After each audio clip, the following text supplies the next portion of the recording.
تو ہم کو چاہیے کہ نہ اس کی فضیلت کا انکار کریں، نہ اپنی بدعملی کی وجہ سے اس رات کی برکتوں کو برباد کریں، بلکہ اس رات کی رحمتوں کو اور برکتوں کو سمیٹنے کی ہم سب کوشش کریں۔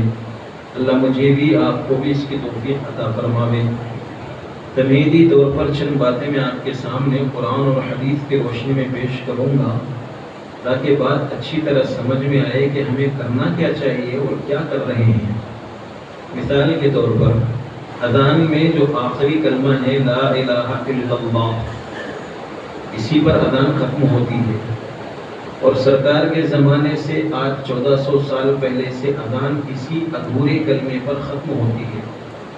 اور اگر کسی مسجد کے مؤذن صاحب لا الہ الا اللہ کے ساتھ محمد الرسول اللہ ملا لیں، کہیں ایسا ہو تو کوئی مسلمان برداشت کرے گا؟ آپ لا الہ الا اللہ محمد رسول اللہ کیوں بولے اذان کے کلمے میں؟ ارے میرے سے غلطی کیا ہوئی بھائی، میں ادھورے کلمے کے بجائے پورا کلمہ پڑھا تو قصور کیا ہوا؟ تو آپ بولیں گے کہ آپ کو کیا حق پہنچتا ہے کہ ادھورے کلمے پر اذان ختم ہے تو پورا کلمہ پڑھنے کا اختیار کس نے دیا آپ کو؟ صحیح ہے جی۔ قرآن پاک میں ایک آیت سورہ فتح میں ہے، محمد الرسول اللہ والذین معه اشداء علی الکفار رحماء بینہم تراہم رکعا سجدا یبتغون فضلا من اللہ ورضوانا سیماہم فی وجوہہم من اثر السجود۔ سورہ فتح کی آخری آیت محمد الرسول اللہ سے شروع ہو رہی ہے، اور اگر کوئی امام صاحب نماز میں یا کوئی حافظ صاحب تراویح میں محمد الرسول اللہ کے ساتھ لا الہ الا اللہ لگا لیں، لا الہ الا اللہ محمد الرسول اللہ، تو کیا ان کی نماز ہوگی؟ وہاں محمد الرسول اللہ سے آپ کو آیت پڑھنا پڑے گا، یہاں لا الہ الا اللہ پہ اذان کو ختم کرنا پڑے گا۔ نہ یہاں محمد الرسول اللہ ملا سکتے ہیں، نہ وہاں لا الہ الا اللہ ملا سکتے ہیں۔ ہمارا کو کیا ہے بھائی، یہ دین اللہ کا ہے، لائے ہوئے محمد رسول اللہ صلی اللہ علیہ وسلم، تو جیسے اللہ بولے ہیں ویسے ہی کرو، جیسے پیغمبر صلی اللہ علیہ وسلم بتائے ہیں ویسے ہی کرو، اس میں کمی زیادتی کرنے کا مجھے یا کسی اور انسان کو کوئی اختیار و حق نہیں ہے۔ دوسری بات، پیارے آقا حضرت محمد رسول اللہ صلی اللہ علیہ وسلم کو پتہ چلا کہ مکہ والے مدینے پر چڑھائی کرنے والے ہیں، تو آقا حضور اکرم صلی اللہ علیہ وسلم نے صحابہ کرام سے میٹنگ کی، مشورہ کیا، بھئی مکہ اور سارا عرب امنڈ کر مدینے کی اینٹ سے اینٹ بجانے کے لیے بہت ساری جمعیت کے ساتھ آ رہا ہے، کیا کرنا چاہیے؟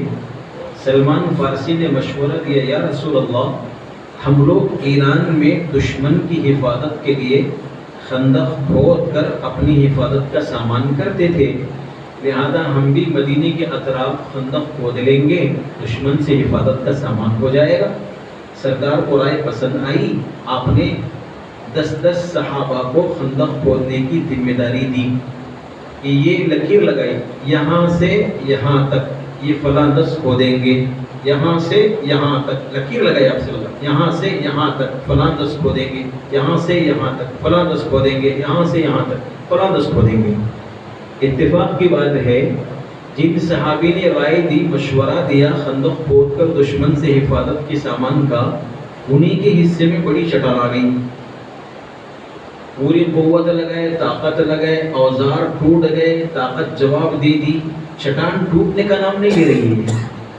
وہ 10 صحابہ میں یہ بات ہوئی، سرکار جہاں سے لکیر کھینچے ہیں یا آگے پیچھے ہو سکتے ہیں، گردن تو کٹ سکتی ہے لیکن حضور کی لکیر نہ پار ہو سکتی ہے نہ آر ہو سکتی ہے۔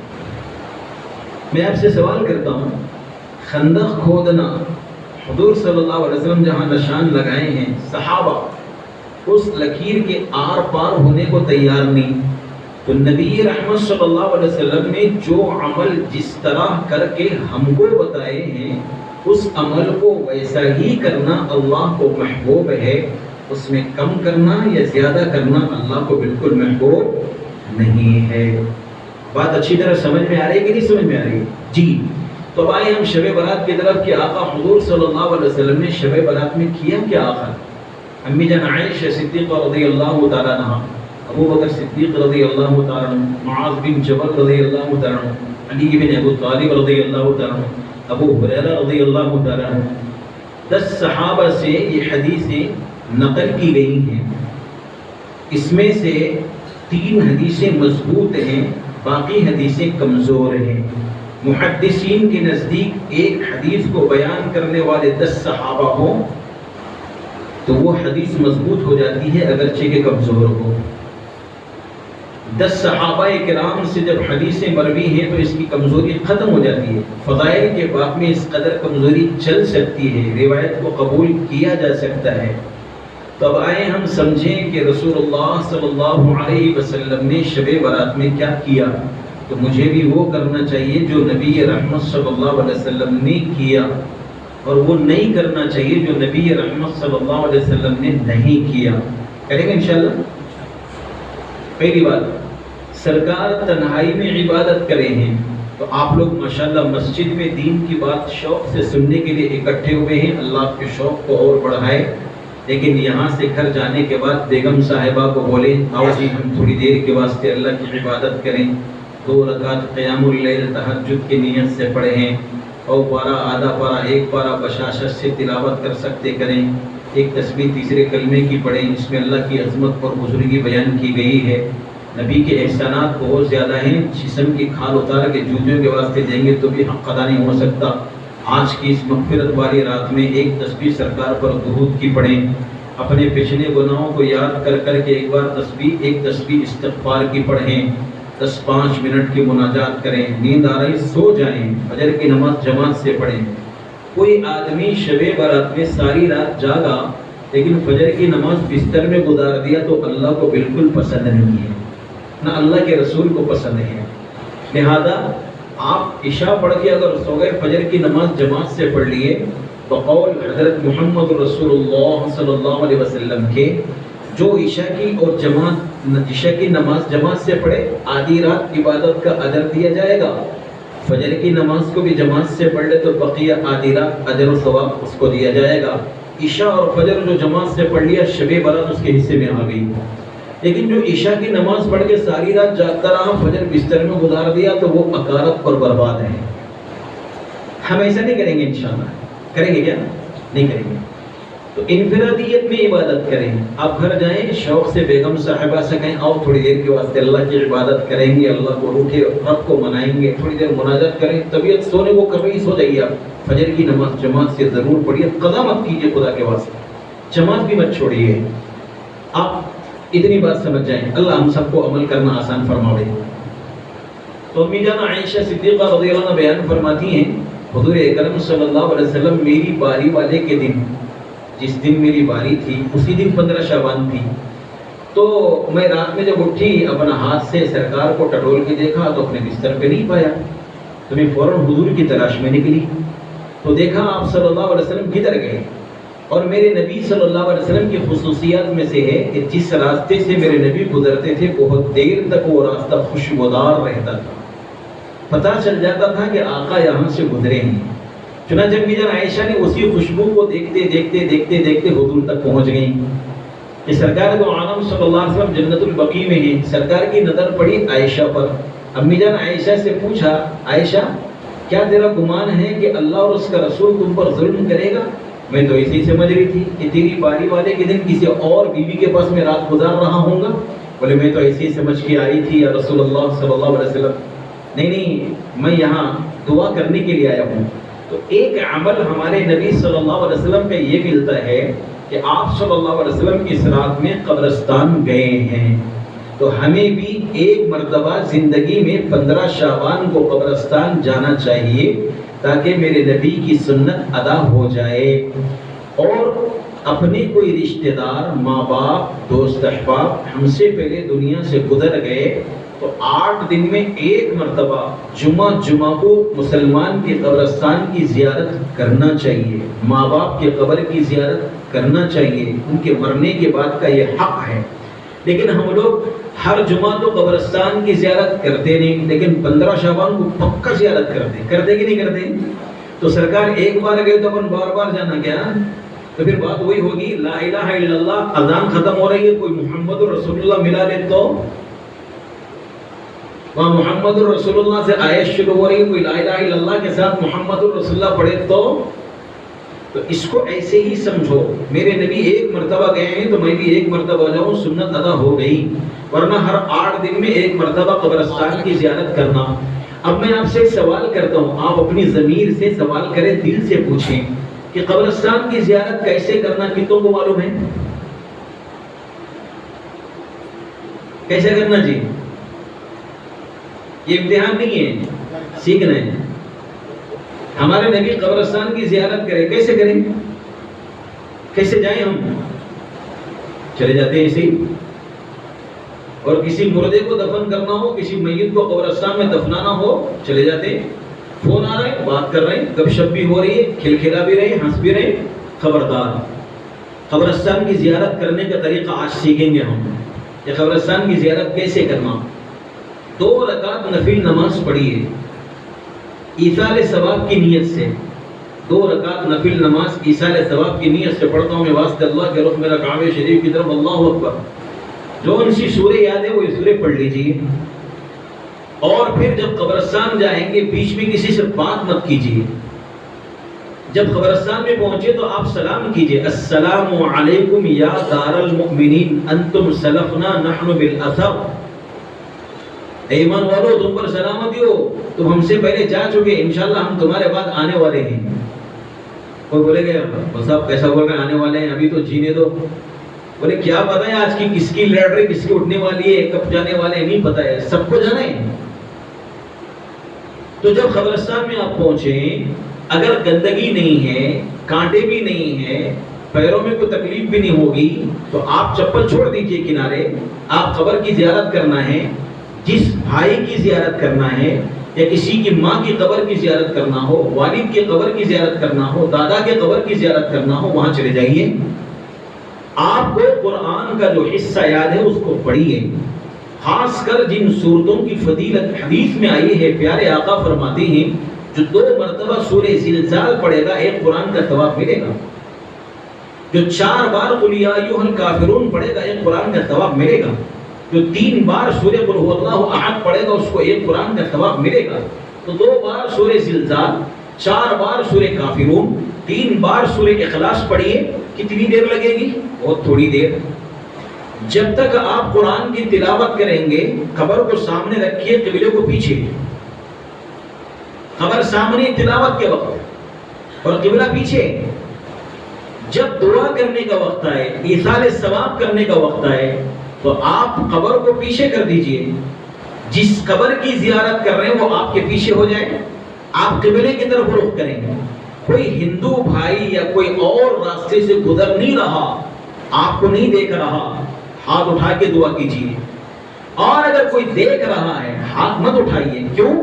اس لیے کہ دیکھنے والا کہیں یہ نہ سمجھے کہ یہ کسی قبر والے سے مانگ رہے ہیں، اسلام پہ دھبا آئے گا۔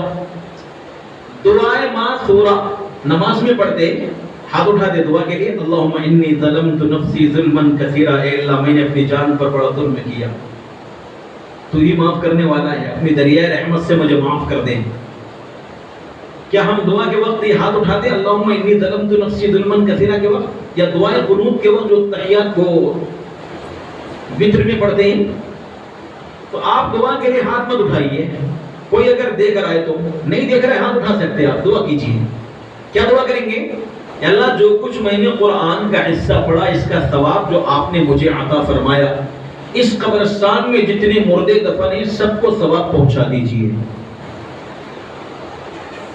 یہ بات ملتی ہے کہ جتنے مردے قبرستان میں دفن ہیں ان کے برابر ثواب پہنچانے والے کو اللہ اجر بخشتا ہے۔ کیا مطلب ہے؟ 3 قرآن کا ثواب آپ کو ملا۔ مثال کے طور پہ اس قبرستان میں 1000 مردے دفن ہیں مسلمانوں کے، تو ہر ایک کو ایک قرآن، 3 قرآن کے حساب سے ثواب پہنچا ہے، تو کتنے ہوئے؟ 1000 مردوں کو 3000 قرآن کا ثواب ہوا کہ نہیں ہوا؟ اکیلے ثواب پہنچانے والے کو اللہ تعالیٰ 3000 قرآنوں کا اجر بخشتا ہے۔ تو ثواب پہنچانے میں بخارت مت کیجیے، آپ کے والد، والدہ، دادا، دادی، نانا، نانی، بھائی، بہن، آپ کی بیوی، بچے، جو بھی قبر میں دفن ہیں ان کے ساتھ پورے قبرستان والوں کو ثواب میں شامل کر لیجئے، ان سب کو ثواب پہنچائیے، تو ان مردوں کے برابر ثواب پہنچانے والے کو اجر و ثواب ملے گا۔ اب آپ خاموشی سے آ جائیے۔ ایک سرکار دو عالم صلی اللہ علیہ وسلم اکیلے گئے تھے یا صحابہ کی جماعت کو لے کے گئے تھے؟ اکیلے گئے تھے۔ ہم بھی اکیلے جائیں، جماعت کی شکل میں نہ جائیں، افراد کے ساتھ نہ جائیں، اکیلے جائیں۔ اور پھر ماشاءاللہ ہمارے قبرستان میں لائٹیں چمک رہی ہیں، اس وقت موت یاد آئے گی لائٹوں کی چمکاہٹ کو دیکھ کے؟ ذرا اندھیرا رہا گا تو دل گھبرائے گا، یاد آئے گا ارے ایک وقت آنے والا ہے شہر خاموش میں مجھے بھی پڑے رہنا ہے۔ اپنی موت یاد آئے گی، کب یاد آئے گی؟ جب اندھیرا ہوگا تب یاد آئے گی۔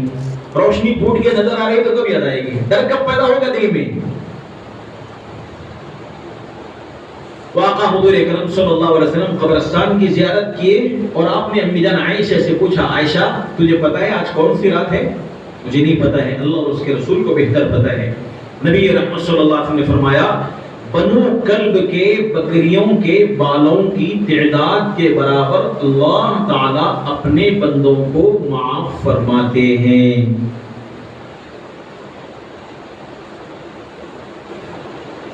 دوسری روایت حضرت عائشہ صدیقہ رضی اللہ تعالیٰ عنہ سے 15ویں شعبان کی شب تھی، نبی رحمت صلی اللہ علیہ وسلم نے پوچھا، عائشہ آج رات کیا ہوتا ہے؟ مجھے نہیں پتا، اللہ اور اس کے رسول کو بہتر پتا ہے۔ نبی جی صلی اللہ علیہ وسلم نے فرمایا، عائشہ آج کی رات اس سال پیدا ہونے والے ہر بچے کا نام لکھ دیا جاتا ہے، مرنے والے کا نام بھی لکھ دیا جاتا ہے، اعمال قبولیت کے مقام پر پہنچا دیے جاتے ہیں، رزق اتارا جاتا ہے۔ چار باتیں آقا نے فرمائی۔ پیدا ہونے والے بچے کا نام لکھ دیا جاتا ہے، یوں سمجھو جیسے سالانہ بجٹ پارلیمنٹ اسمبلی میں ہوتا ہے اسٹیٹ اور ملک کا، ویسے ہی اللہ تعالیٰ کی پاک بارگاہ میں 15 شعبان کو سال بھر کے نام اعمال اور سال بھر کے احوال فرشتوں کے حوالے اللہ فرما دیتے ہیں۔ پیدا ہونے والا بچہ بھی لکھ دیا گیا، مرنے والوں کا نام بھی لکھ دیا گیا۔ اللہ کو تو سب معلوم ہے، انتظامی امور میں لگنے والے فرشتوں کے حوالے یہ امور کر دیے جاتے ہیں، اور پھر اعمال قبولیت کے مقام میں اٹھائے جاتے ہیں اور رزق اتارا جاتا ہے۔ اسامہ بن زید نے عرض کیا، یا رسول اللہ رمضان کے بعد کسی مہینے میں اتنے روزے آپ نہیں رکھتے جتنے شعبان میں رکھتے ہیں، کیا بات ہے؟ تو آقا نے فرمایا کہ اعمال قبولیت کے مقام پر پہنچائے جاتے ہیں، جس وقت میرا نام اعمال پاک بارگاہ میں پیش ہو تو میں اس وقت روزے سے ہوں۔ اس لیے 1 سے 25-26 تک روزے شعبان میں رکھنے کی روایت ملتی ہے۔ لہذا ہم کو بھی سرکار دو عالم صلی اللہ علیہ وسلم کی مطابعت میں 1 سے 25 تک روزے رکھنا چاہیے۔ ہمت نہیں ہے 13, 14, 15 کا رکھنا چاہیے، وہ بھی نہیں ہے ایک روزہ 15 کا یہ سمجھ کر نفل ہے، واجب نہیں، فرض نہیں، ضروری نہیں، لازم نہیں، نفل ہے، رکھو۔ نہیں رکھیں گے کوئی پوچھ پکڑ نہیں ہے، رکھیں گے ثواب ملے گا۔ جس درجے کا عمل میرے نبی سے مجھ کو ملا میں اسی درجے میں رکھوں، اس کو کم زیادہ نہ کروں، یہ اللہ کو پسند نہیں ہے۔ تو کبھی رکھو کبھی نہ بھی رکھو، 1 سال رکھیں 1 سال نہ بھی رکھیں۔ ایک مرتبہ کوئی شعبان میں روزہ رکھ لیا 15 کا، سنت ادا ہو گئی۔ ہر سال لازم سمجھ کے رکھتا ہے، زیادتی کر رہے ہیں، نہیں رکھنا چاہیے۔ ثواب سمجھ کے، نفل سمجھ کے رکھتا ہے، شوق سے رکھنا چاہیے، رکھیے کوئی بات نہیں، ذوق شوق سے رکھنا چاہیے۔ جو یہ کہتا ہے کہ 15 شعبان کا روزہ بالکل نہیں ہے، وہ کم علم اور جاہل ناخواندہ ہے، دین سے ناواقف ہے۔ تو ایک مرتبہ آپ بھی روزہ رکھیں، سنت ادا ہو گئی۔ نفل سمجھ کے ہر سال رکھیں، ثواب ملے گا۔ فرض کا درجہ مت دو، واجب کا درجہ مت دو، ضروری مت سمجھو۔ دوسری بات، رزق اتارا جاتا ہے، خوب اللہ سے روزی روٹی مانگو، اللہ میری رزق میں برکت دیجیے، برکت دیجیے، برکت دیجیے۔ برکت ہوگی، بولے ہاں ہوگی، مانگو دیا جائے گا۔ میرے بھائیوں اور عزیز دوستو، ایک تو پیدا ہونے والے بچے کا نام لکھ دیا گیا، مرنے والے کا نام لکھا گیا، اعمال مقام قبولیت میں اٹھا لیے گئے اور پھر رزق اتارا جاتا ہے۔ اس کے بعد امی جان عائشہ نے کہا بات یہی ہے کہ کوئی بھی اللہ کی رحمت کے بغیر جنت میں نہیں جائے گا۔ آقا نے 3 بار فرمایا ہاں عائشہ، کوئی اللہ کی رحمت کے بغیر جنت میں نہیں جائے گا، اللہ کی رحمت کے بغیر کوئی جنت میں نہیں جائے گا، اللہ کی رحمت کے بغیر کوئی جنت میں نہیں جائے گا۔ بنی اسرائیل کے عادت تھا، 500 سال اللہ کی بندگی کیا، مرنے کے وقت دعا کہ اللہ ساری زندگی بندگی میں گزر گئی، میرا سر سجدے میں ہو، قیامت تک مجھے سجدے کا اجر ملتا رہے، اس حال میں میری روح نکال لی جائے۔ دعا قبول ہوئی، موت کے فرشتے کو حکم ہوا فلاں بندے کی روح سجدے کی حالت میں نکال کے لانا، کہ ٹھیک ہے۔ سجدے میں تھا، روح نکال لی، اللہ کے بارگاہ میں روح پہنچی، جا میرے فضل سے جنت میں داخل ہو جائے۔ دل میں خیال آیا، زبان سے بولا نہیں، دل میں خیال آیا۔ کیا خیال آیا؟ خیال یہ آیا کہ اللہ 500 سال میں نے تیری بندگی پل جھپکنے کے برابر نافرمانی نہیں کی، ہونا تو یہ چاہیے کہ تو عبادت کے بدلے جنت میں جا، اور ہو یہ رہے کہ فضل سے جنت میں جا۔ تو اللہ کا علم ہوا، فرشتوں کو بلا کے فرمایا ذرا جہنم کا دھواں جیسے نکلتا ہے وہاں سے گزارو، اس کو ڈالو، بتا گزارو۔ وہ دھواں لگا، سخت پیاس، منہ سوکھ گیا، حلق میں کانٹے چبھنے لگے۔ 14 گھنٹے کا روزہ کیسا ہوتا ہے، اس سے زیادہ خطرناک حالت اس کی بن گئی۔ پیاس پیاس، پانی پانی کرا بولے پانی نہیں مل رہا آگے جب، اور یہ قدم نہیں چل سکتا پانی کرنا ملے۔ ایک ہاتھ میں پانی کا پیالہ آیا، غیب سے آواز بھی آئی، بھائی یہ پانی مفت نہیں ملے گا، اس کی قیمت ہے۔ پوچھا کیا؟ 500 سال کی خالص اللہ کی ہوئی عبادت، یہ کٹورا پانی ہے، لے لے دے دے۔ وہ سودا کر لیا پانی پی کے، دوسری مرتبہ اللہ کی بارگاہ میں حاضری ہوئی۔ اللہ نے پوچھا فرشتوں سے کیا معاملہ ہوا؟ اس نے ہی اپنی 500 سال کی عبادت کے بدلے ایک پیالہ پانی پر سودا کر لیا۔ اللہ نے پوچھا کتنی دنیا میں تو نے اسے پانی کے پیالے پیے تھے، اس کا حساب کون دے گا؟ کتنے لوگوں میں کھانا کھایا تو اس کا حساب؟ آنکھوں میں دیکھنے کی صلاحیت کس نے دی؟ زبان میں بولنے کی طاقت کس نے بخشی؟ پیروں میں چلنے کی قوت کون دیے؟ ہاتھوں میں پکڑنے کی طاقت کون دیے؟ ان سب کے باوجود عبادت پر توفیق کس نے بخشی؟ اس کا حساب کون دے گا؟ دل کا دروازہ کھل گیا، یقین کے ساتھ کہنے لگا یا اللہ تیری فضل سے ہی جنت میں جا رہا ہوں۔ کوئی بھی اپنی اعمال کی بنیاد پر جنت میں نہیں جائے گا، خدا کی رحمت سے ہی جنت میں جائے گا۔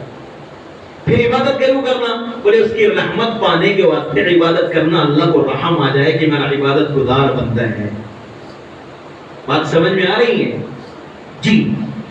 تیسری روایت معاذ بن جبل رضی اللہ تعالیٰ عنہ سے، اللہ کے نبی صلی اللہ علیہ وسلم نے فرمایا، آپ کے فرمان کا خلاصہ ہے 15ویں شعبان کی جب رات آتی ہے تو اللہ تعالیٰ اپنے بندوں کو، ساری مخلوق کو معاف فرماتے ہیں، مگر چند لوگ ہیں اللہ جن کو معاف نہیں فرماتے۔ آج کی رات فلاں فلاں فلاں فلاں فلاں بندہ جو یہ گناہ کرتا ہے اس کی بخشش نہیں، اس میں سے پہلا بندہ مشرک، بت پرست، اس کی بخشش نہیں۔ قرآن پاک میں اللہ نے ارشاد فرمایا ان اللہ لا یغفر ان یشرک بہ ویغفر ما دون ذلک لمن یشاء، بے شک اللہ سارے گناہوں کو معاف فرمائے گا سوائے شرک کے۔ کئی مقام پر قرآن مجید میں یہ بات ارشاد فرمائی، صاف اور صریح طور پر اللہ پاک نے 2 جگہ ارشاد فرمائی۔ تیسری جگہ ارشاد فرمائی وَمَن يُشْرِكْ بِاللَّهِ فَقَدْ حَرَّمَ اللَّهُ عَلَيْهِ الْجَنَّةَ، جو اللہ کی ذات اور صفات میں کسی کو شریک کرے گا اللہ تعالیٰ اس کے اوپر جنت کو حرام فرما دیا ہے، وہ جنت میں جا نہیں سکتا، وہ سونگ نہیں سکتا۔ تو آج کی رات مشرک کی بخشش نہیں۔ دوسرا آدمی جس کی بخشش نہیں وہ ماں باپ کا نافرمان ہے، جس کی بخشش نہیں۔ نوجوانوں سے اگر ماں باپ کی نافرمانی سرزد ہو گئی ہے، میں ہاتھ جوڑ کر آپ سے گزارش کرتا ہوں آج کی رات یہاں سے جاتے ہی ماں باپ کے پیر پکڑ لیجئے اور خدا کے واسطے معافی مانگ لیجئے۔ اماں اللہ کے واسطے معاف کر دو، بابا اللہ کے واسطے معاف کر دو۔ آج معافی مانگ لو اپنے ماں باپ سے، اگر نہیں مانگو گے، کھٹ پٹ اگر ہو گئی ہے، معقول وجہ سے ماں باپ اگر اولاد سے ناراض ہیں تو آج ایسی اولاد اس رات میں بخشی نہیں جائے گی۔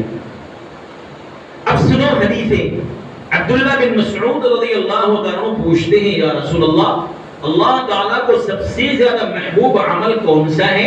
اللہ کے نبی نے فرمایا نماز جو اپنے وقت پر پڑھی جائے۔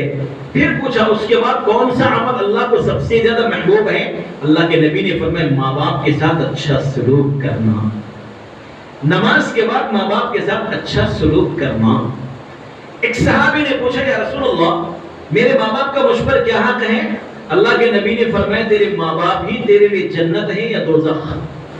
ان کو خوش کرے گا، ان کی اطاعت کرے گا جائز امور میں، ان کی خدمت کرے گا، بدلے میں جنت ملے گی۔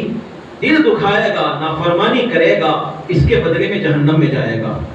آقا نے فرمایا اللہ کی رضا باپ کی رضا میں ہے۔ باپ جنت کے دروازوں میں سے بیچ کا دروازہ ہے، چاہے تو باقی رکھ یا اس کو توڑ دے۔ نبی رحمت نے فرمایا الجنت تحت اقدام الامہات، ماں کے قدموں کے نیچے جنت ہے۔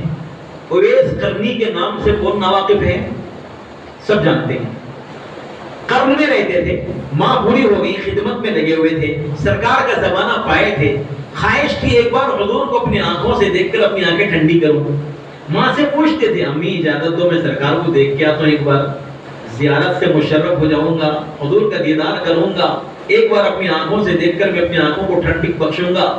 اماں جان اجازت دو اجازت دو اجازت دو، بیٹا تو جائے گا میری خدمت کا کون خیال کرے گا؟ ایک مرتبہ بیٹے کے جذبات کو دیکھ کر ماں نے کہا جا حضور کو دیکھ کے واپس آ جا، ٹھہرنا مت۔ اویس قرنی مدینہ آئے، سرکار کسی مہم پر مدینے سے گئے ہوئے تھے، ماں کی ہدایت تھی ٹھہرنا مت، دیدار کر کے آ جانا واپس، لیکن سرکار تھے نہیں، ماں کی ہدایت پر ٹھہرے بھی نہیں، فوراً واپس چلے گئے۔ سرکار فرمایا کرتے تھے مجھے یمن سے ٹھنڈی ٹھنڈی ہوا آ رہی ہے۔ اویس قرنی کی فضیلت میں آپ یہ فرماتے تھے۔ حضرت عمر سے فرمایا عمر قرن میں میرا ایک امتی ہے، تیری ملاقات اس سے ہو جائے تو میری امت کے حق میں اس سے بخشش کی دعا کرانا۔ حج کے موقع پر عمر حضرت اویس قرنی کو معلوم کیا، بھائی قرن کا ایک آدمی کوئی آیا ہوا ہے؟ بولے ہاں آئے ہوئے۔ کون ہے؟ کھڑے ہو جاؤ۔ تو کھڑے ہو گئے۔ یہ نام کا کوئی ہے؟ بولے ہاں ہے۔ وہ کہاں ہے؟ بولے وہ اونٹ چرانے گئے ہوئے۔ حضرت علی کو حضرت عمر ساتھ لیے، اویس قرنی کا پیچھا کیا، دیکھا ایک درخت کے نیچے آپ نماز پڑھ رہے ہیں اور ان کے اونٹ چل رہے ہیں، تو ان کے نماز کا سلام پھرنے کے انتظار میں پیچھے بڑھ گئے۔ ایسے سلام پھرا، پوچھا، دیکھا تو حضرت علی نے حضرت امیر المؤمنین کا تعارف کرا، یہ امیر المؤمنین عمر ابن خطاب ہیں۔ سلام کیا؟ السلام علیکم۔ حضرت عمر نے فرمایا اویس قرنی سے کہ تم سرکار کی امت کے حق میں بخشش کی دعا کرو۔ ویسے ہل گئے۔ کیا فرما رہے امیر المؤمنین؟ میں اپنی نہیں بول رہا، پیارے نبی کی فرما رہا کہ آپ صلی اللہ علیہ وسلم نے فرمایا ہے میرا ایک امتی قرن میں رہتا ہے، وہ اس قسم کا ہے، اس کی نشانی یہ ہے، وہ علامت یہ ہے، لہذا آپ میں وہ علامت ہے اور آپ کا نام ہے، لہذا آپ امت کے حق میں بخشش کی دعا کرو۔ اور یہ حضور کا جبہ آپ کو ہدیہ کے طور پر پیش کیا۔ بولے کیوں دعا کروائی گئی حضرت اویس قرنی سے؟ ماں کی خدمت اویس قرنی نے ایسے اچھے انداز سے کی، وہ ہاتھ اٹھاتے اللہ کے سامنے فریاد کے لیے تو اللہ ان کے ہاتھوں کو خالی نہیں لوٹاتا۔ تو تمہارے ماں باپ تمہارے گھر میں اگر ہیں تو تمہاری تہجد دن کا روزہ تمہاری دعا قبول کروائے گا کوئی گارنٹی نہیں، لیکن ماں باپ کی خدمت تمہاری دعا ضرور قبول کروائے گا۔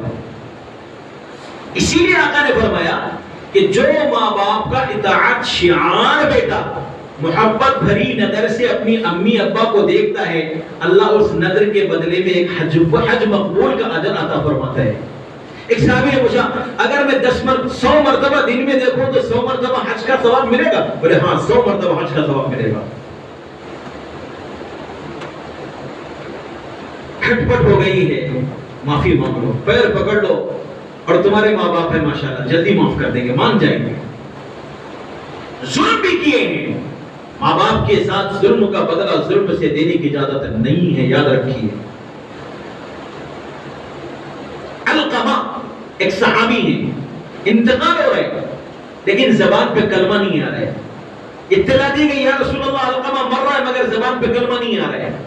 نبی رحمت نے بھیجا، بولے جاؤ علی، زبیر، بلال کتنے معمولی درجے کے صحابہ، علی، زبیر اور حضرت بلال رضی اللہ تعالیٰ عنہ اجمعین، 3 صحابہ کو آپ نے بھیجا، جاؤ کلمے کی تلقین کرو۔ وہ گئے کلمے کی تلقین کر رہے، زبان پہ کلمہ نہیں آ رہا، اطلاع دی گئی، بنفس نفیس پیارے آقا تشریف لائے۔ آپ نے پوچھا ماں زندہ ہے؟ بولے ہاں۔ آ سکتی ہے تو بلاؤ ورنہ میں خود جاؤں گا اس کے پاس۔ اطلاع دی گئی، آ سکتی ہے تو آؤ ورنہ سرکار آپ کے پاس آنے والے۔ قربان ہوں میرے ماں باپ آپ پر، زیادہ حق یہ ہے کہ میں خود آپ کی خدمت میں آؤں۔ وہ پوری عورت لکڑی ٹیکتے ہانپتے کانپتے حضور کی خدمت میں تشریف لائی۔ سرکار نے فرمایا تیرے بیٹے کا تیرے ساتھ کیا سلوک ہے؟ ماں سے سرکار سوال کر رہے ہیں تیرے بیٹے کا تیرے ساتھ کیا سلوک؟ ماں بول رہی ہے میرا بیٹا تہجد گزار ہے، روزے دار ہے، تلاوت کرتا ہے، ذکر فکر سب ہے، لیکن جب سے شادی ہوئی میری طرف سے نظر پھیر گیا، بیوی کو ترجیح دیتا ہے، مجھے نکال دیتا ہے، میرے دل کو بڑی تکلیف دی ہے، معاف کر دے۔ نہیں معاف کروں گی، معاف کر نہیں کروں گی۔ آپ نے فرمایا صحابہ سے لکڑیاں جمع کرو، کیا کرو گے؟ آگ لگاؤں گا، دہکتی آگ میں تیرے بیٹے کو ڈالوں گا، میرے نور نظر لختے جگر کو میرے جیتے جی میرے آنکھوں کے سامنے ڈالیں گے، اگر تو معاف نہیں کرے گی تو اللہ اس سے 72 گنا زیادہ آگ دوزخ میں ڈالے گا۔ ماں نے کہا معاف کر دیا، ادھر علقمہ کی زبان پر کلمہ آیا۔ میرے بھائیوں اور عزیز دوستو، جس کے ماں باپ زندہ ہیں قدر کرو، قدر۔ دنیا میں ایک واحد دولت ہے جو ایک بار چلی گئی قیامت آئے گی نہیں ملے گی، وہ ہے ماں باپ۔ قدر کرو۔ موسیٰ علیہ السلام لاڈلے نبی ہیں، لاڈلے نبی، جب کوہ طور پر جاتے اللہ سے ہم کلام ہونے کے لیے تو ماں انتقال کر چکی تھی، اللہ نے فرمایا موسیٰ سنبھل کے آئیے، جب آپ مجھ سے بات کرنے آتے تھے نا پیچھے تمہاری ماں تمہارے حق میں دعائیں کرتی رہتی تھی، اب وہ میرے پاس آ چکی ہے، لہذا اب آئے تو ذرا سنبھل کے آنا۔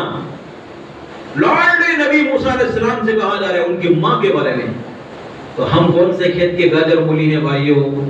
شادی ہونے کے بعد رنگ بدل گیا، ڈھنگ بدل گیا، ماں باپ کو نگاہوں سے گرا دیا، نیچی نظر سے دیکھنے لگا، بیوی کے ساتھ اچھا سلوک، ماں باپ کے ساتھ ظلم اور زیادتی۔ آج سے 10-20 سال پہلے کبھی ہم نے اولڈ ایج ہوم کا نام نہیں سنا تھا، لیکن آج ہر جگہ جگہ آپ کو اولڈ ایج ہوم کا نام ملتا ہے کہ ماں باپ اولاد کے حق میں بوجھ بن گئے، وہ لے جا کے وہاں پھینک دیے، پوچھ کے نہیں دیکھا۔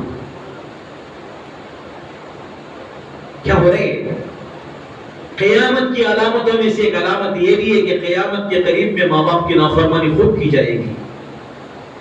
تو آپ ماں باپ کی قدر کرو، ان کی خدمت کو سعادت سمجھو، شوق ذوق سے ماں باپ کی خدمت کرو گے، اللہ تعالیٰ دنیا میں بھی نوازے گا، آخرت میں بھی نوازے گا۔ اور اگر نافرمانی کرو گے، دل دکھاؤ گے، آہ نکلے گی، عرش ہلے گا، بے برکتی آئے گی۔ کوئی دنیا میں ایسا عامل پیدا نہیں ہوا کہ ماں باپ کی نافرمانی کی وجہ سے جو بے برکتی عرش سے آئی ہوئی ہے فرش والے اس کو ٹلا سکیں۔ تم گنڈے پلیتے کرتے پھرو ماں باپ کی نافرمانی کی وجہ سے۔ آئیو اور عزیز دوستو، ایک نوجوان لڑکا میں نے کتاب میں پڑھا، 10-12 سال سے باہر ملک میں رہتا تھا بیوی بچوں کے ساتھ، ہر مہینہ عمرہ کرنے کو آتا تھا، 100 سے زیادہ عمرے اس نے کیے، 10 حج کیے۔ ایک مرتبہ طواف کر رہا تھا، اس نے ایک عالم صاحب سے پوچھا میرے دل پر قفل سا لگا ہوا ہے، طواف کرتا ہوں دل نہیں لگتا ہے، کیا بات ہے؟ کیا تیرے ماں باپ میں سے کوئی زندہ ہے؟ بولے میری ماں زندہ ہے۔ کتنا عرصہ وہ ملاقات نہیں کر کے؟ 10 سال ہو گئے ہیں۔ بولے طواف چھوڑ، جا اپنی ماں سے ملاقات کرنے کے واسطے۔ وہ فوراً اپنا ٹکٹ بنایا اور اپنے وطن کو آیا، دیکھا وہ گھر کو قریب پہنچنے لگا تو لوگ تو دیکھ کے پہچان لی کہ ہے فلاں، ارے وہ میری ماں زندہ ہے۔ بولے بوڑھی عورت ہے، اس گھر میں رہتی ہے، کوئی دیا کھاتی ہے، نہیں کھائے تو نہیں دیے تو صبر کر لیتی ہے، مگر وہ ہر وقت اپنے جوان بیٹے کو یاد کرتی رہتی ہے۔ اس کا کلیجہ کپ کپ کپ کپ کانپنے لگا، دل تھام کر گھر کا رخ کیا، دروازے کو دستک دی، اندر سے دبی ہوئی آواز، بڑی درد بھری آنکھوں کی بینائی ختم ہو گئی تھی اس بوڑھی عورت کے۔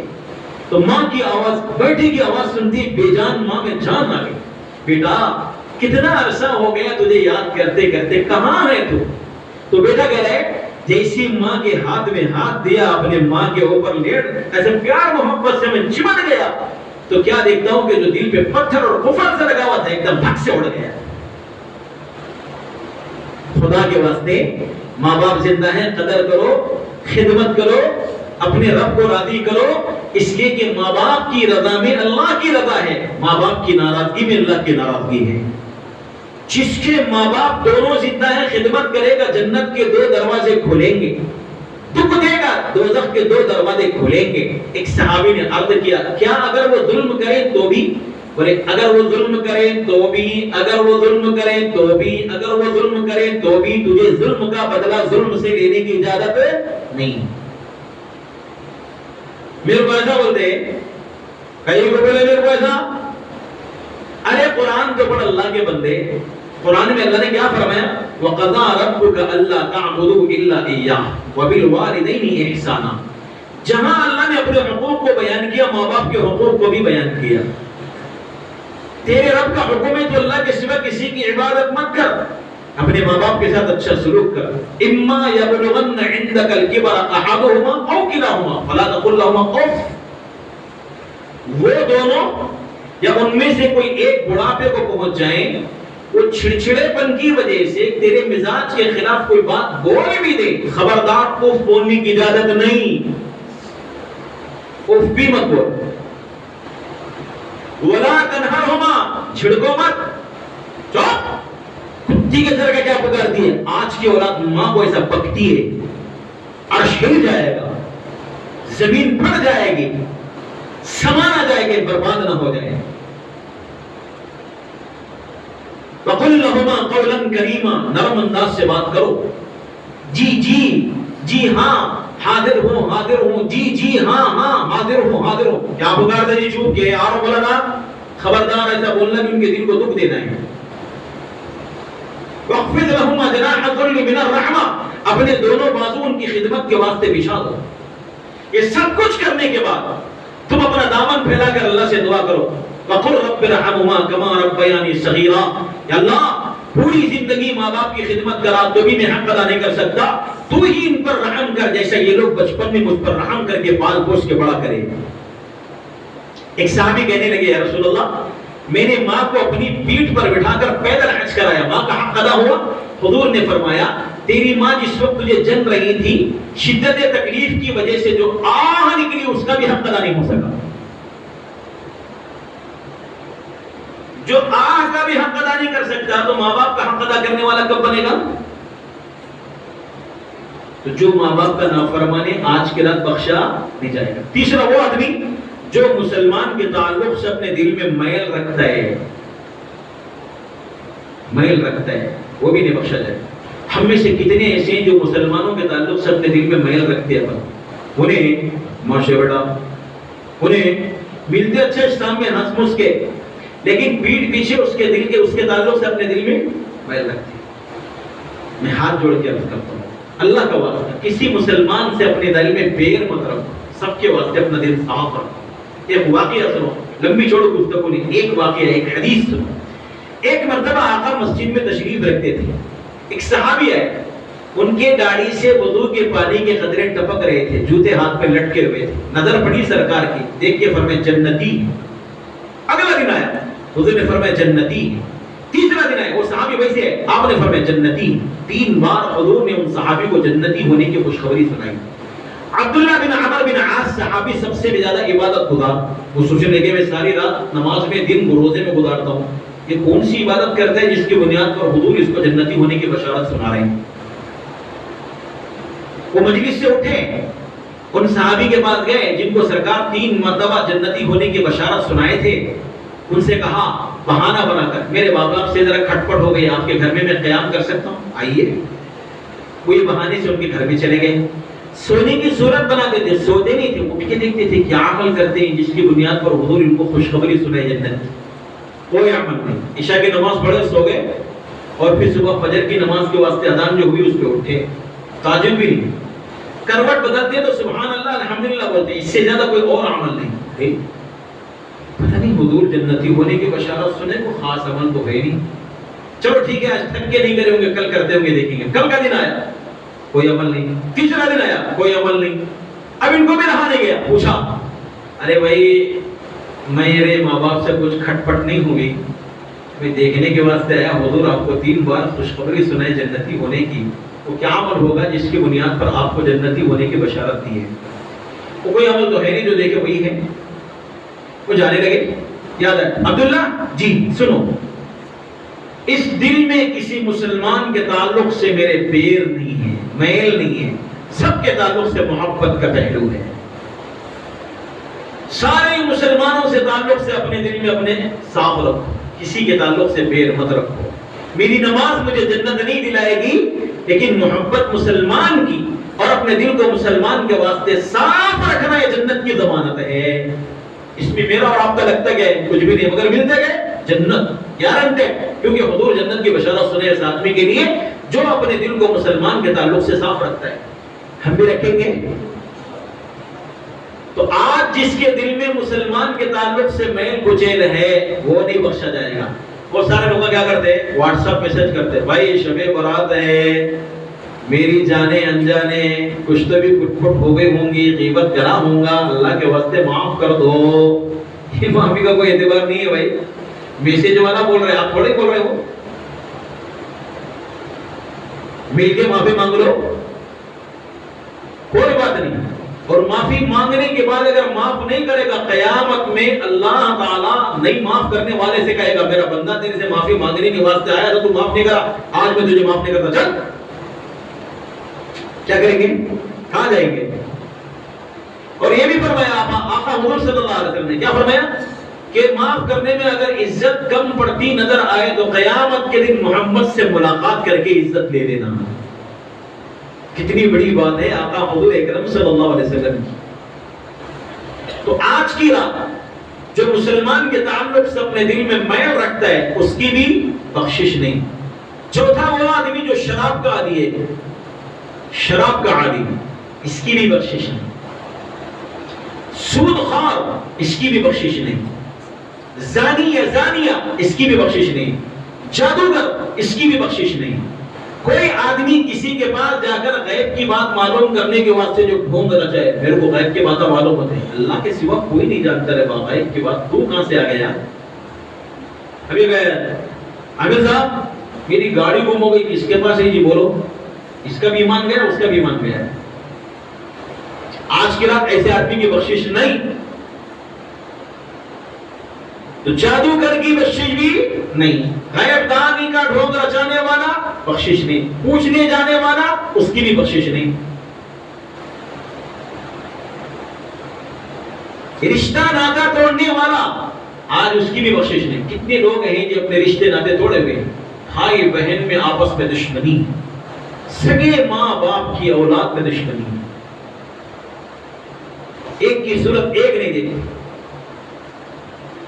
ادھر بھائی آئے ادھر بولے میرے جنازے میں آنا بولے ٹھیک ہے، یہ کون سی امت ہے؟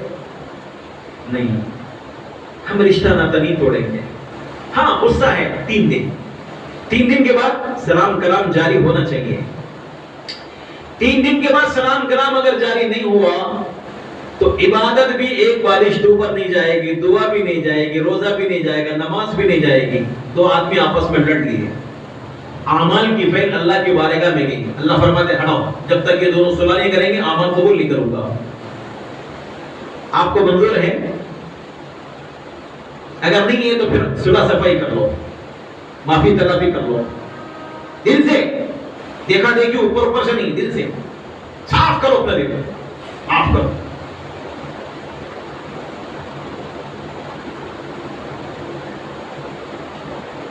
لا يدخل الجنت قاطع، رشتہ ناتا توڑنے والا جنت میں نہیں جائے گا. جنت میں جانا ہے تو رشتہ ناتا جوڑنا پڑے گا. کوئی یہ چاہتا ہے کہ اپنے مال میں اضافہ ہو، کون اس میں سے مال میں اضافہ ہونا نہیں چاہتا؟ ہم میں سے ہر کوئی چاہتا ہے مال میں اضافہ ہو، مال ہو، مال مال مال مال مال. بولے کیسے بھی ملے لیکن مال ملے بھائی. کالا ملے سفید ملے، گورا ملے کالا ملے، کیسا بھی ملے لیکن مال ملے. مال مال مال مال کرتا ہے مال. اور کیا چاہتے ہیں؟ لمبی عمر. کل مرنے والے 10 سال کا پلان کر رہے ہیں، کل لیاٹری اٹھنے والی ہے بیچارے کی، 10 سال کا پلان ہو رہا ہے. تو 2 چیزیں آدمی چاہتا ہے، مال بھی چاہتا ہے، لمبی عمر بھی چاہتا ہے. سرکار فرماتے ہیں جو یہ چاہتا ہے کہ مال میں اضافہ ہو، عمر میں بڑھوتری ہو، اس کو چاہیے کہ وہ صلہ رحمی کرے۔ صلہ رحمی کا مطلب کیا ہے؟ سلمن قطعک، جو ٹوٹتا ہے اس سے جڑنا۔ ماں اتنا کڑوا گھونٹ کیسا پینا عمر صاحب؟ پھر مال ایسے نہیں ملتا بابا، کڑوا گھونٹ پیے تو ملتا۔ سلمن قطعک اوف عن من ظلمک، تجھ پر جو زیادتی کرے اس کو معاف کر دے، جو اپنی عطا سے محروم کرے اس کو دے۔ ایک آدمی اپنے بھائی کی دعوت بند کر دیا، دوسرا بھائی دعوت کرا تو اپنے بھائی کو دعوت دیا، یہ اپنی عطا سے محروم کرنے والے کو دینا ہے۔ ہوتا ایسا؟ کر دے اتنا بڑا کام، یہ کڑوا گھونٹ ہے لیکن اس کے پیچھے بڑا راز ہے۔ جو آدمی صلہ رحمی کرے گا اللہ اس کے مال میں اضافہ کرے گا، عمر بھی بڑھا دے گا۔ صلہ رحمی کی وجہ سے مال بھی بڑھ گیا اور عمر بھی بڑھ گئی۔ اس میں ہم میں سے کون ہے جو مال اور عمر میں اضافہ نہیں چاہتا؟ ہر کوئی چاہتا ہے۔ پھر صلہ رحمی کرنا شروع کر دو، ٹوٹنے والے سے جڑو، ظلم کرنے والے کو معاف کرو، اپنی عطا سے محروم کرنے والے کو دینا شروع کر دو۔ یہ تین کام کرو گے صلہ رحمی کرنے والے بنو گے، پھر مال میں بھی اضافہ ہوگا، عمر بھی بڑھتی رہے گی۔ بولے مول صاحب عمر تو لکھ دی اللہ پاک، پھر کیسے بڑھے گی؟ ایک ہے تقدیر مبرم، جو لکھا وہی ہوگا، دوسری ہے تقدیر معلق، اس کا مطلب یہ ہوا شرط، حشمت کو 60 سال کی عمر دوں گا، اگر یہ اپنے رشتہ داروں کے ساتھ اچھا سلوک کرے گا، صلہ رحمی کرے گا، تو اس کے بدلے میں اس کی عمر کو 80 سال کر دوں گا۔ تو یہ ہے تقدیر معلق، شرط کے ساتھ اللہ لگا دیا۔ تو ہم بھی ماشاءاللہ اپنے رشتہ داروں کے ساتھ سلوک بھی اچھا کریں گے، اور تو پھر مال میں بھی اضافہ ہوگا اور عمر میں بھی بڑھوتری ہوگی۔ کریں گے انشاءاللہ؟ جی۔ ایک وہ آدمی ہے جو اپنا ازار تیبن، اوپر سے آنے والا کپڑا نیچے ٹخنے کے نیچے لٹکا کے رکھتا ہے، وہ بھی آج کی رات بخشا نہیں جائے گا۔ لہذا اپنی ازار پتلون لنگی اور اوپر سے آنے والے کپڑے کو ٹخنے سے اوپر رکھو، ٹخنا دکھاؤ۔ بہت سارے لوگ نماز کے وقت ٹخنا تو دکھاتے، نماز پڑھتے ٹخنے چھپا دیتے۔ ارے بھائی یہ ہمیشہ کی سنت ہے، نماز کے حد تک کی سنت نہیں ہے، ہمیشہ کی سنت ہے۔ اور سرکار فرماتے ہیں قیامت کے دن اللہ اس کو رحمت کی نظر سے نہیں دیکھیں گے جو ٹخنے سے اپنے کپڑے کو ڈھانپتا ہے۔ آپ چاہتے ہیں قیامت کے دن اللہ رحمت کی نظر سے نہ دیکھیں؟ نہیں چاہتے۔ کیا کرنا چاہیے؟ ٹخنوں کو دکھانا چاہیے، چھپانا نہیں چاہیے۔ دکھائیں گے کہ چھپائیں گے؟ بولو۔ ہمیشہ کی سنت ہے نا؟ کب کی سنت ہے؟ ہمیشہ کی۔ کیا نہیں کرنا؟ ڈھانپ کے نہیں رکھنا، دکھانا۔ تو جو آدمی اپنے ازار اور پتلون اور جبے اور لنگی اوپر سے آنے والے کپڑے سے ٹخنے کو ڈھانپ کے رکھا، آج کی رات اس کی بخشش نہیں۔ ایسے لوگوں کی بخشش نہیں آج کی رات۔ تو بھائیو اور عزیز دوستو، حضرت علی کی روایت رضی اللہ تعالیٰ عنہ وہ فرماتے ہیں رات میں عبادت کرو، نماز پڑھو، آپ سے جتنا ہو سکتا ہے عبادت کرو، لیکن گھر جا کے کرو، مسجد میں مت کرو۔ مسجد فرض نماز کے واسطے، سنت نفل کے لیے گھر ہے۔ سرکار نے فرمایا اپنے گھروں کو قبرستان مت بناؤ۔ کیا مطلب؟ ارے بھائی آپ اپنے گھر میں نفل نماز، تلاوت، ذکر، دعا کا اہتمام کرو، جیسے سرکار اپنے نفل نمازیں گھر میں پڑھتے تھے، ہم بھی اپنی نفل نمازیں گھر میں پڑھیں گے۔ یہ جو نماز کے ساتھ کی سنتیں ہیں اپن مسجد میں جو پڑھ رہے ہیں، فقہاء کرام نے اس لیے اجازت دی ہوئی ہے کہ آدمی مسجد سے نکلنے کے بعد وہ سنت گھر میں جا کے پڑھنے کے بجائے باتوں میں گم ہو جائے گا اور سنت چھوڑ دے گا، جس کی وجہ سے گھر میں نہیں پڑھنے سے مسجد میں پڑھنا بہتر ہے، پڑھ لو۔ لیکن ایسی مقدس رات میں اگر آپ گھر میں پڑھنا چاہیں تو پڑھ سکتے کہ نہیں پڑھ سکتے؟ پڑھ سکتے۔ تو پھر کیوں گھر میں نہیں پڑھتے؟ پڑھنا چاہیے۔ بچوں کو بھی معلوم ہونا چاہیے شب برات میں عبادت تنہائی میں کرنا ہے بول کے۔ آپ گھر میں پڑھیں گے تو بچوں کو معلوم پڑے گا نا، اپنی عورت کو بھی معلوم پڑے گا نا، ورنہ کب معلوم ہوگا ان لوگوں کو کہ عبادت انفرادی کرنا ہے، گھر میں کرنا ہے، تنہائی میں کرنا ہے، چھپ کے کرنا ہے، اجتماعی نہیں کرنا ہے، مسجدوں میں نہیں کرنا ہے، گھر میں کرنا ہے۔ میرے بھائیوں اور عزیز دوستو، روزہ بھی رکھنا ہے.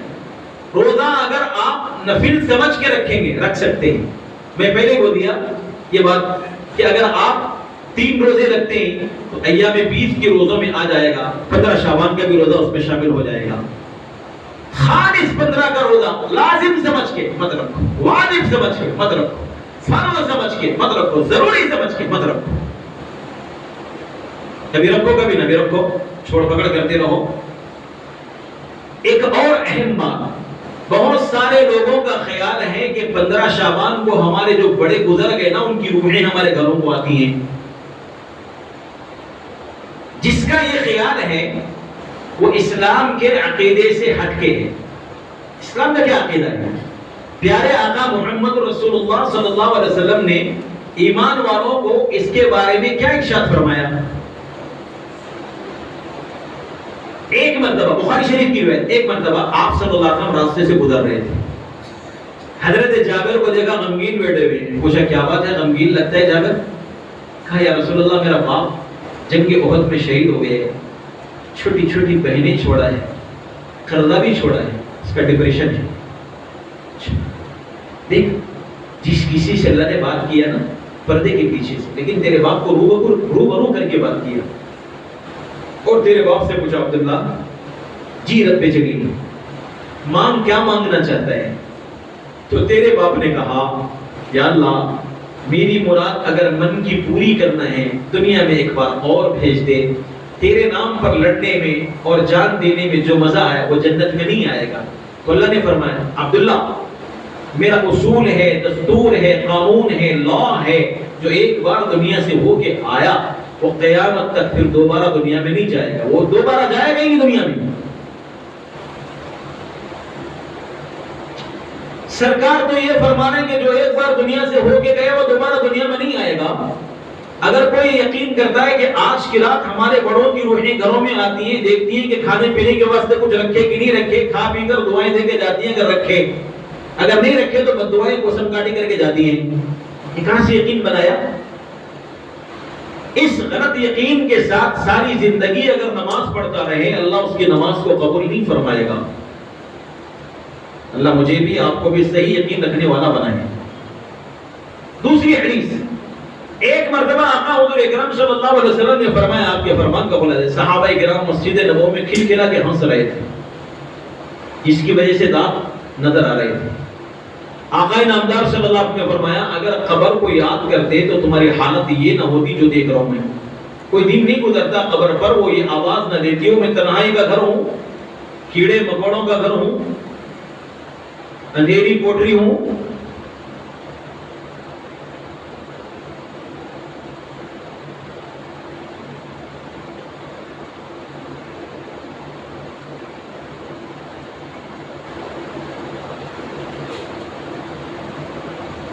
کیڑے مکوڑوں کا گھر ہوں.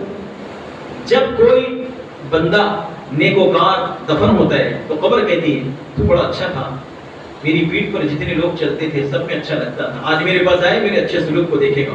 یہ کہہ کر حد نظر تک قبر کشادہ ہو جاتی ہے, جنت کی کھڑکی کھل جاتی ہے, ہوائیں ٹھنڈی وہاں کی لہریں کھاتی ہوئی آتی ہیں, بڑا قیامت تک سوتا رہے گا. جو بندہ نافرمان کافر فاسق فاجر ہے وہ دفن ہوتا ہے تو قبر کہتی ہے تیرا آنا نامبارک ہے, برا کیا تو میرے پاس آیا. آج میرے بدسلوک کو دیکھے گا وہ زور سے بھیجتی ہے تو ایک پسلی دوسری پسلی میں اس طرح سے گھس جاتی ہے. نیکوکار ہے راحت میں, گنہگار ہے تکلیف میں. آپ سے سوال ہے, نبی کا فرمان ہے نیکوکار ہے تو راحت میں, گنہگار ہے تو تکلیف میں, تو پھر ہمارے گھر کو کیسے آئے گا؟ لطیفہ ہے, پتہ نہیں صحیح ہے غلط ہے اللہ بہتر جانتا ہے, لیکن عبرت ہے اس میں. کیا ہے, ایک آدمی کسی کے گھر مہمان بن کے گیا تو اب 4 لوگوں کے ساتھ بیٹھ کے کھانا کھانے میں شرمائے کھایا.